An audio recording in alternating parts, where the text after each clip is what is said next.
Hola amigos, amigas, ¿cómo están? Bienvenidas al canal una vez más. Vamos a hablar de gnosticismo, ¿no? De estas corrientes gnósticas que son muy antiguas. Había un gnosticismo que estaba dado por Valentín el gnóstico, que era un egipcio que de alguna manera se muda a Roma y se termina conociendo porque se mudó a Roma, que Roma en esa época era un poco el New York que sería ahora en la actualidad. ¿De qué hablaba este Valentín el Gnóstico por allá por el año 140 después de Cristo? Eh, Tenía una teoría gnóstica más elaborada y sofisticada que lo que era el gnosticismo cristiano. Se basaba en una cosmología de emanaciones y explicaba el origen del mundo material como un error o una pasión dentro de lo que era el mundo divino. Y empieza hablando un poco del pleroma y los eones.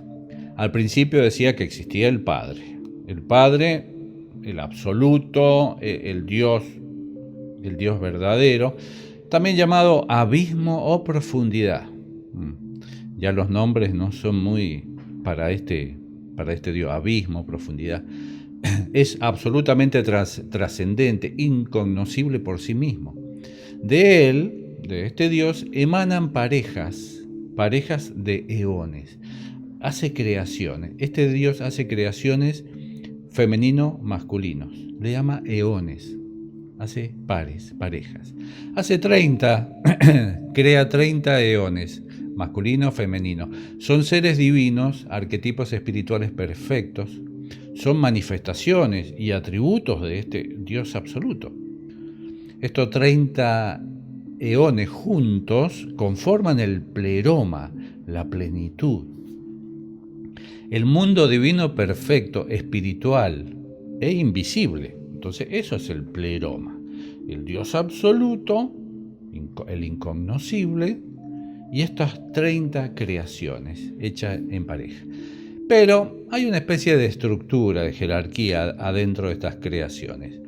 Hay un primer grupo de 8 parejas, después hay un grupo de 10 parejas, y después hay un grupo de 12 parejas. De estos últimos 30 eones aparece Sofía, la sabiduría. Es la más chica, la más rebelde por ahí, la más imperfecta, dice Valentino. Estos eones viven en perfecta armonía dentro del pleroma. Entonces imaginen el pleroma, si quieren, como una burbuja de creación en donde están estas 30 parejas viviendo en esta existencia, estas 30 conciencias dentro del pleroma, existiendo felizmente en perfecta armonía, bla, bla, bla. Solamente, dice, el primer eón, el hijo mayor, es el único que conoce al Padre, al incognoscible. Los demás no lo conocen, o si lo conocen por lo que puede llegar a expresar este hijo mayor. Luego viene la caída de Sofía y el origen del mundo material. De alguna forma acá empieza el drama cósmico, según lo que expresa Valentino en esta explicación gnóstica. Sofía, dice, la menor de estos eones, queriendo imitar al Padre y queriendo conocerlo directamente, por su propia cuenta y sin su pareja, comete un error, pasión. Claro, porque estas parejas, por ahí en el diseño del Padre, era para que crearan cada pareja su universo, sus burbujas universo. Pero Sofía se corta sola. Sofía dice, bueno, a ver, si yo soy tan capita y soy hija de este incognoscible, de este Dios que no conocemos, pero que dicen que está ahí, hace una emanación sin su consorte, sin su pareja, y esto produce una caída fuera del pleroma. O sea, Sofía hace una creación y esa creación lo que genera, como era inexperta y muy pasional y vaya a saber, hace una creación pero fuera del pleroma, ese lugar magnífico, maravilloso, en donde estaban en perfecta armonía y el equilibrio. Se ve que no había mucha perfecta armonía y equilibrio ahí, porque Sofía tenía algunas inquietudes. Entonces, Sofía se manda a la creación y esta creación cae afuera del pleroma, se queda afuera del pleroma, y Sofía dice, metí la pata. Como consecuencia, Sofía genera pasiones al hacer esta creación. Una consecuencia de esto es miedo, tristeza, ignorancia, deseo. Y una sustancia hecha de materia caótica. Sofía se arrepiente.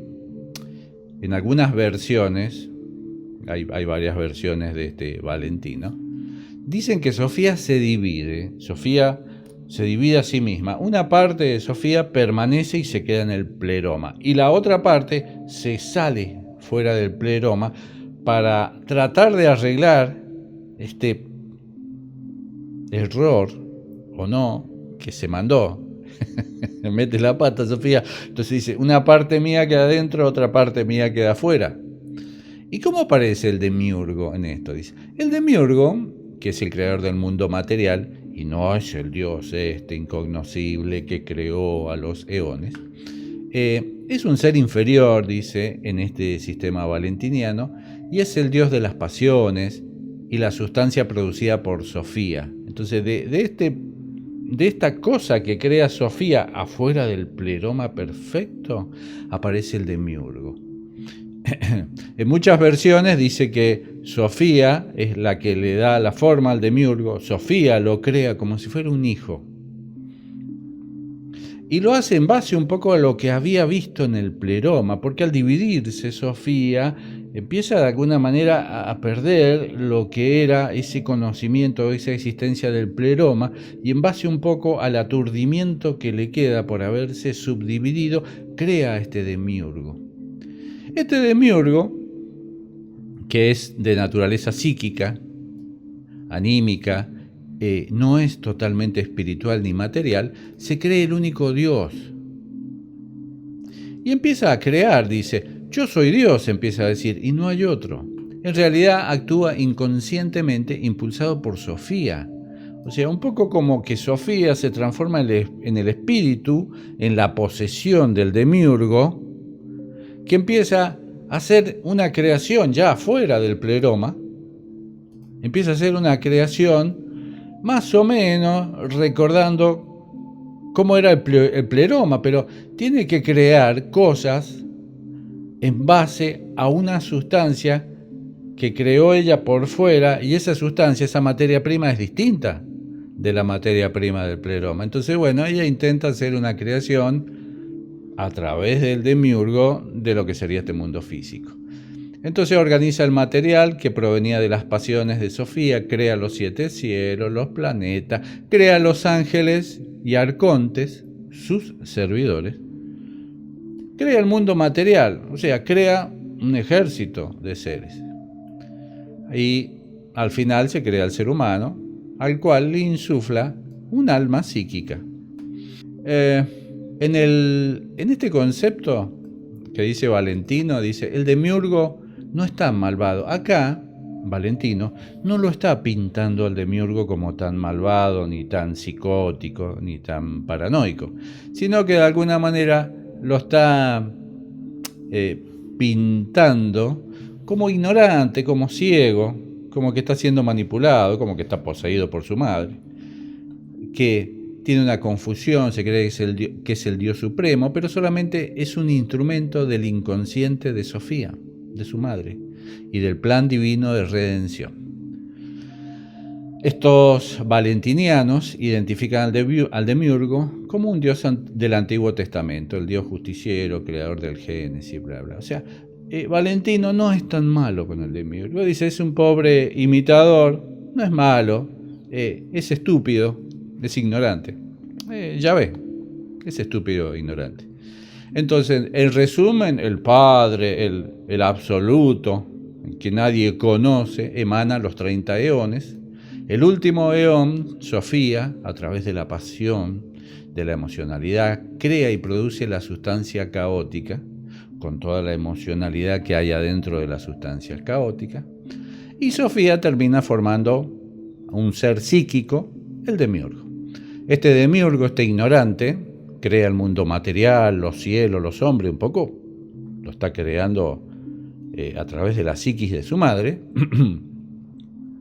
Crea al hombre, mezcla de material de alma psíquica y algunos casos con semilla espiritual que Sofía introduce a escondidas.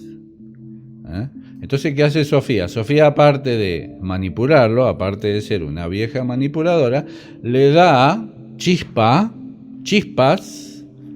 para que este ignorante, este demiurgo ignorante, haga creaciones, algunas creaciones de humanos con chispa.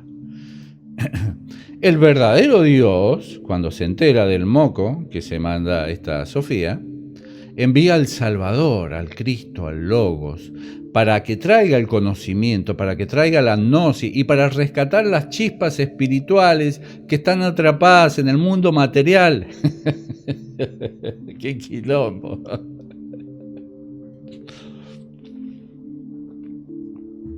Claro, dice, cuando se despierta el absoluto, que no sé, medio tarado también, ¿viste? No se dio cuenta el moco que se mandó la hija. Dice, ¿qué hiciste, nena? No puede venir él y agarrar, a ver, rompamos todo y empecemos de nuevo. No, manda el Cristo. Por eso estos relatos gnósticos también los tenemos que tomar a todos con pinza, porque la gente dice, y tenemos que volver al pleroma, y tenemos que volver a la fuente original. Paremos, a ver, gente, tenemos que volver 3 carajos a ningún lado. Nosotros vamos a estar observando, abriendo el ojo, a ver cómo funciona esto cuando estemos del otro lado. Si es que queremos hacerlo, si queremos seguir encarnando, podemos seguir encarnando. El demiurgo te hizo esta creación, eso sí se sabe de que el demiurgo está. Ahora, ¿cuál es el origen del demiurgo? Y está un poco de todas estas historias, está hablando de seres muy perfectos, muy evolucionados, pero que se le escapan cosas básicas. Como que vos haces una creación, como que creás un hijo tuyo y no sabés qué está haciendo, que está haciendo creaciones afuera del pleroma y no te diste cuenta. Hay otros gnósticos que sí, que coinciden con lo que decía este Valentín, que hay un Dios supremo, incognoscible, trascendente, el Padre, la mónada, el abismo, coinciden en eso. El mundo material que es defectuoso, que es una prisión, que la salvación viene por la gnosis, por el conocimiento. No viene por la gnosis, viene por el conocimiento, por entender cómo funcionan las energías. Yo no le pongo el nombre de gnosis, por ahí digo gnóstico, porque son los que, estos gnósticos de alguna manera, son los que se aproximan bastante, ¿no?, a lo que está pasando allá afuera. Lo que pasa es que es una historia un poco creada como historia infantil, se parece un poco a lo que dice la Biblia, ¿no?, que vino Dios, que le sacó la costilla, que creó a Adán y Eva, el mundo, el primer día. Toda esa estupidez, ¿no? Esto es una estupidez también media parecida, fantasmagórica a eso. También dicen de que el demiurgo no es el Dios verdadero, es una deidad inferior, ignorante, malvada. Estos otros gnósticos dicen que no, que este demiurgo no es ignorante, no es inocente, es malvado, es psicópata. Estoy más de acuerdo yo con esto. Este otro demiurgo sí es psicópata. Mirá, lee la Biblia y vos te das cuenta que es psicópata, vengativo, malvado. Adórenme, si no los reviento, los prendo fuego a todos. ¿Qué es el Dios Yahvé del Antiguo Testamento? Sin embargo, hay diferencias importantes, como explica la cosmología, el rol de los eones, la figura del demiurgo. Claro, lo que cambia entre unos gnósticos y otros es esa creación de cómo se emanan los eones, que este Dios incognoscible hace pareja de eones y que Sofía, por querer imitar a su padre, se manda una creación afuera del pleroma. El mundo divino tiene una estructura diferente. Se puede hablar de lo que dicen estos otros gnósticos, hay una primera emanación femenina, hay 4 luminarias, no hay exactamente 30 eones en pareja como lo decía Valentín, porque Valentín, ¿de dónde sacó esto también? ¿Qué hizo? tenía videntes. Habría que explorar un poco el origen de él en su mente, cómo llega esta información. Estos otros gnósticos dicen que la caída es más dramática y más negativa.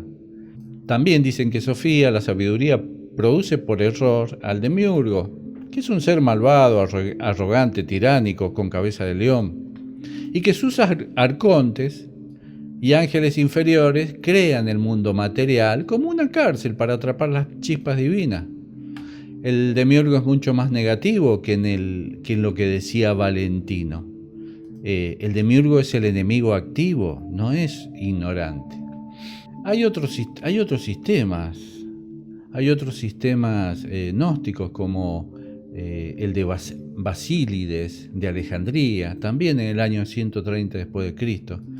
Es un sistema filosófico más complejo, dice.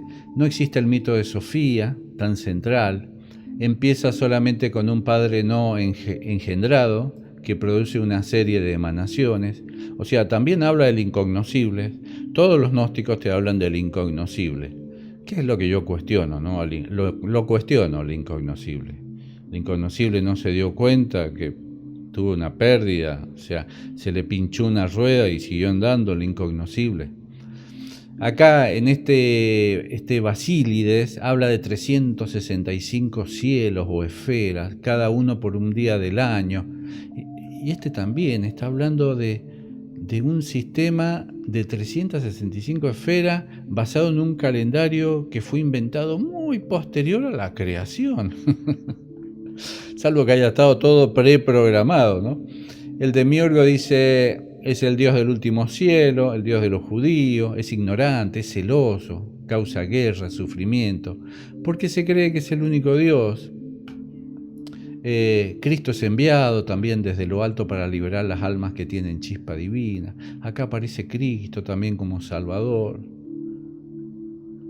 Después aparece Marción de Sinope, también en el año 144, se ve que eran todos contemporáneos, ¿no?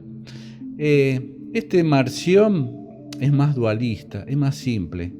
Habla de que hay dos dioses completamente opuestos, el Dios Supremo, el Padre Bueno y desconocido, que es puro amor, y el demiurgo, Dios justo, vengativo del Antiguo vengativo, sí, del Antiguo Testamento, creador del mundo material y de la ley. No hay un complicado sistema de eones. El mundo material es obra del Dios inferior. Es malo por naturaleza. Entonces está Valentino por un lado que dice, no es malo, el demiurgo es estúpido, no se da cuenta, o sea, no es detallista. Y después están los otros gnósticos más duros que dicen, sí, es un psicópata, este falso Dios. Pero todos hablan del pleroma, de donde viene la chispa. Entonces estamos atados y seguimos con el tema del pleroma, que sería la fuente, de volver a la fuente del pleroma, y no deja de ser una programación. Y en estos terrenos astrales, cuando uno muere y cruza para ese lado, hay que andar con pie de plomo. Hay que volverse muy, muy observador, ver cómo funcionan las energías, observar los circuitos de las almas que están en modo automático, eso se va a ver. Si estás despierto y cruzas al otro lado, vas a ver cómo es el circuito del reciclado de las almas. Se te van a presentar o no los que han sido tus maestros, tus guías históricos, para tratar de alguna forma de meterte, de encerrarte nuevamente en el loquero. Y ahí va a estar tu verdadero libre albedrío. ¿Qué vas a hacer? La decisión final la vas a tomar vos. Ellos te van a ofertar. El demiurgo tiene el sistema andando, ya te lo mostró, ya estuviste en la montaña rusa dando vueltas, en la rueda del Sansara muchas veces. El tipo dice, si usted quiere, mijo, entre las veces que quiera. Yo le pregunto, ¿quiere entrar? No quiere entrar. Para eso están mis ángeles, mis arcontes, que de alguna manera lo van a invitar a pasar al tren fantasma, al juego del miedo. Si a usted le gusta el miedo, el terror y todas estas aventuras, este es el lugar ideal. Si usted se quiere ir, váyase. En el fondo ese es el mensaje. Tu decisión final va a ser tuya. Vos decís sí quiero o no. Para eso hay que tener mucha certeza, hay que tener mucho conocimiento y aprovechar lo que nos quede de esta existencia para después, el día que salgamos, tengamos una decisión firme y segura. Un gran abrazo. Chau.